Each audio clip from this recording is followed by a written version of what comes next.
আজকে আরেকটি suggestive video নিয়ে চলে এসেছি।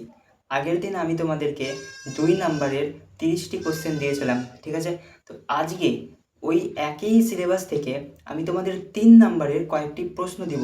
কটি দেখতো, এখানে 15টি কোশ্চেন আছে। আজকে আমি তোমাদের 15টি কোশ্চেন দিব। কত নাম্বারের? 3 নাম্বারের। প্রতিটা প্রশ্ন 3 নাম্বারের। এগুলো তোমাদের সেকেন্ড সামেটিভ পরীক্ষার জন্য, যেটা এক মাস বাদেই তোমাদের আছে, সেটার জন্য খুবই গুরুত্বপূর্ণ। এমনকি এগুলো শুধু সেকেন্ড সামেটিভ পরীক্ষার জন্যই না, এগুলো মাধ্যমিকের জন্যও কিন্তু গুরুত্বপূর্ণ। এগুলো মাধ্যমিকে আসার চান্স আছে এবং বহুবার এই যে প্রিভিয়াস ইয়ার কোশ্চেন বা পিওয়াইকিউগুলো এগুলো কিন্তু বহুবার এসছে পরীক্ষায়, কিন্তু এগুলো বহুবার এসছে মাধ্যমিকে। এবং এগুলো পরীক্ষার স্কুলের টেস্ট পরীক্ষা এবং সেকেন্ড সামেটিভ পরীক্ষার জন্য কিন্তু গুরুত্বপূর্ণ, ঠিক আছে? তো দেখো, এক একটা কোশ্চেন আমি তোমাদের বলে দিচ্ছি, আলোচনা করে দিচ্ছি, এবং এগুলো তোমরা খাতার মধ্যে কিন্তু নোট করে রাখবে। এগুলো প্রথমে নিজেরা পড়বে, তারপরে পরীক্ষায় যাবে। দেখো, প্রথম প্রশ্ন কি বলছে। প্রথম প্রশ্নটা আছে, যৌনক্রম কাকে বলে উদাহরণ দাও। যৌনক্রম আমি তোমাদের পড়িয়েছি, যৌনক্রমের যে পুরো রেখাচিত্রটা সেটাও দেখিয়েছি এবং সংজ্ঞাটাও বলেছি। তো সংজ্ঞাটা মনে রাখতে হবে, এটাও কিন্তু খুবই গুরুত্বপূর্ণ, ঠিক আছে? এটা মাধ্যমিক অনেকবার এসছে। তো যৌনক্রম কাকে বলে উদাহরণ সহ দিতে হবে। এটা হচ্ছে 1 নম্বর কোশ্চেন। 2 নাম্বার, অযৌন জননের সুবিধা ও অসুবিধাগুলি লেখো। জনন 2 প্রকার, অযৌন জনন এবং যৌন জনন। অযৌন জননের যে সুবিধাগুলো আছে এবং তার কী কী অসুবিধাগুলো আছে সেগুলো তোমাকে আলোচনা করতে হবে। তার সঙ্গে বলেছে যৌন জননের সুবিধাগুলি আলোচনা করো। অযৌন জননের সুবিধা অসুবিধা দুটোই কিন্তু যৌন জননের তোমাকে জানতে চেয়েছে, শুধুমাত্র সুবিধা। নেক্সট কোশ্চেন, উদ্ভিদের কৃত্রিম অঙ্গজ জননের যে কোনো দুটি প্রক্রিয়া আলোচনা করো। উদ্ভিদের যে কৃত্রিম অঙ্গজ জনন আমরা পড়েছি, ঠিক আছে?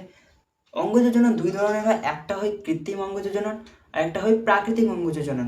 তো এই যে কৃত্রিম অঙ্গজ জনন, যার মধ্যে আছে কাটিং, গ্রাফটিং, অনুবিস্তারণ বা মাইক্রোপ্রপাগেশন, এই 3টা, এগুলোকে তোমাকে কি করতে বলেছে, জননের যে কোনো দুটি প্রক্রিয়া আলোচনা করো।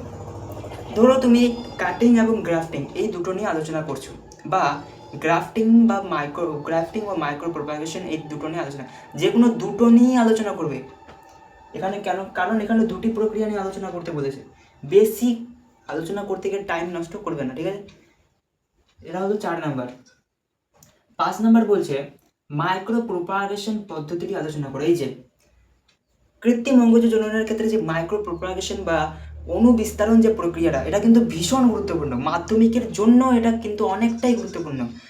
মাইক্রো প্রপাগেশনের পদ্ধতিটি এখানে আলোচনা করতে বলেছে। তবে তোমরা শুধু পদ্ধতিটি না, এর আগের যে 2 নম্বরের কোশ্চেনগুলোতে আমি বলেছিলাম যে এই মাইক্রো প্রপাগেশনের তোমরা যে পদ্ধতিটা, সেটা ধাপে ধাপে কীভাবে রেখাচিত্রের মাধ্যমে লিখতে হয় সেটাও কিন্তু শিখে রাখবে।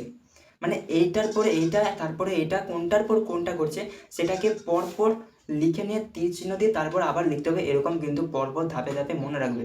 এটা কিন্তু খুবই গুরুত্বপূর্ণ মাইক্রো প্রপাগেশন।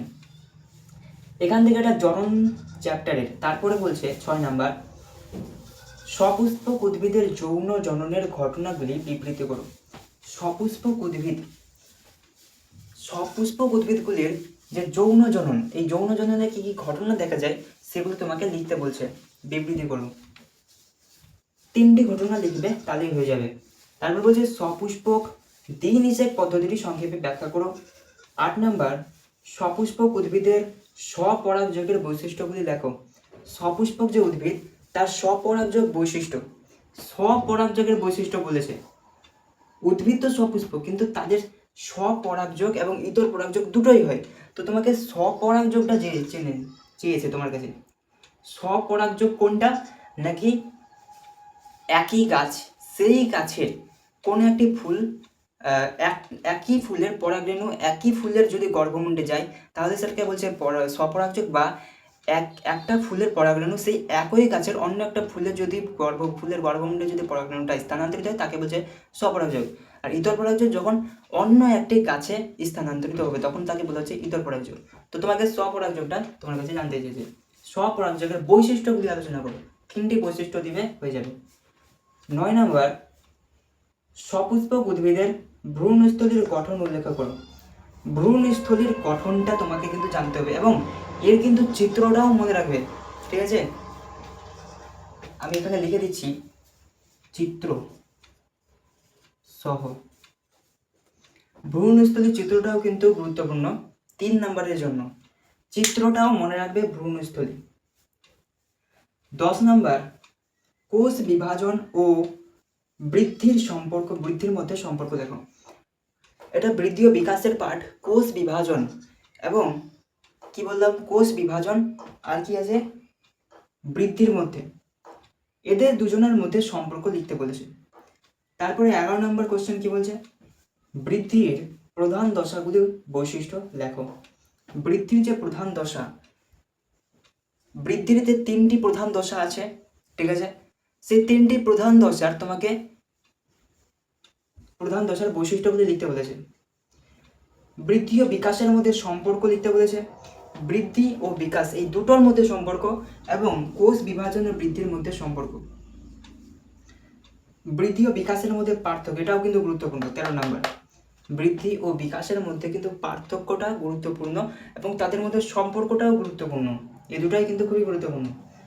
14 নম্বর, জীবের বৃদ্ধির পক্ষে প্রয়োজনীয়, এটা প্রয়োজনীয় হবে, প্রয়োজনীয় দুটি শর্তের নাম।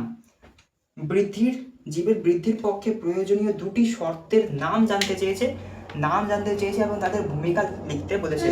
নামটাও লিখতে হবে, তারপরে ভূমিকা। যদি নাম না লিখে ভূমিকা লিখতে চাও, নাম্বার কেটে নেবে। 15 নম্বর, আর যদি শুধু নামটাও লিখতে পারো তাহলে তুমি নাম্বার পেয়ে যাবে। 15 নম্বর, কোষীয় বিভেদন দশা বলতে কি বোঝো? কোষীয় বিভেদন দশা বলতে কি বোঝো? বৃদ্ধির যে 3টি দশা, তার মধ্যে কোষীয় বিভেদন দশা একটা। এই কোষীয় বিভেদন দশার মধ্যে তুমি কোষীয় বিভেদন দশা বলতে কি বোঝো সেটা তোমার কাছে জানতে চেয়েছে, ঠিক আছে। তো হচ্ছে 15টা কোশ্চেন, 1 থেকে 15 নাম্বার, জনন থেকে বৃদ্ধি ও বিকাশ পর্যন্ত যে চ্যাপ্টারটা আছে সেটার। আর 14 নম্বর কোশ্চেনটা আরেকবার বলে দিই, জীবের বৃদ্ধির পক্ষে প্রয়োজনীয় দুটি শর্তের নাম। জীবের যে বৃদ্ধি করছে, এই বৃদ্ধির জন্য যে প্রয়োজনীয় দুটি শর্ত, এই যে একটা কোষীয় বিভেদন, কোষীয় বৃদ্ধিকরণ, আকার বৃদ্ধি, এই ধরনের 3টে শর্তের মধ্যে, 3টে পদ্ধতির মধ্যে যে কোনো দুটো লিখবে, আর শর্তের সঙ্গে তার ভূমিকা লিখবে, ঠিক আছে। বৃদ্ধির জন্য প্রয়োজনীয় দুটি শর্ত, নাম এবং ভূমিকা। এই যে বললাম আমি একটু আগে, নামটা লিখলে নাম্বার পেয়ে যাবে, মানে নামটা যদি লেখো তো কিছুটা নাম্বার পাবে, 3-এর মধ্যে তুমি 1 নাম্বার বা 1.5 নাম্বার দিবে, ফুল মার্কস পাবে না। তোমাকে নাম ও ভূমিকা দুটোই লিখতে হবে। তো এই যে 15টা কোশ্চেন, ভিডিওকে পজ করে এগুলোকে তোমরা খাতায় রেডি করে নাও এবং পরীক্ষার আগে এগুলোকে দেখে অবশ্যই যাবে, ঠিক আছে। আর মাধ্যমিকের জন্য এগুলো গুরুত্বপূর্ণ, শুধু সেকেন্ড সামেটিক পরীক্ষা দিয়ে এগুলো ফেলে দিব না। সেকেন্ড সামেটিক পরীক্ষার জন্য যতটা গুরুত্বপূর্ণ, মাধ্যমিকের জন্য ততটা গুরুত্বপূর্ণ। তো হচ্ছে 3 নম্বরের প্রশ্ন এগুলো। প্রথমে দিয়েছিলাম 2 নাম্বার, 3 নাম্বার, এবার আমি আনবো কিন্তু 5 নম্বরের কোশ্চেন। তো সেগুলো যেহেতু তোমরা পেয়ে যাও 5 নম্বরের কোশ্চেনগুলো, এখানে আমার এই চ্যানেলে যত ধরনের সাজেশন আসবে, যত ধরনের টপিক ওয়াইজ ভিডিও আসবে, সেগুলো যদি তাড়াতাড়ি তোমরা পেতে চাও তাহলে চ্যানেলটিকে সাবস্ক্রাইব করো এবং পাশে থাকা বেল আইকনটি কিন্তু অল করে নেবে, ঠিক আছে। না হলে কিন্তু ভিডিওর নোটিফিকেশান তোমার কাছে যাবে না। তো দেখা হচ্ছে পরের একটি নতুন সাজেস্টিভ ভিডিও নিয়ে।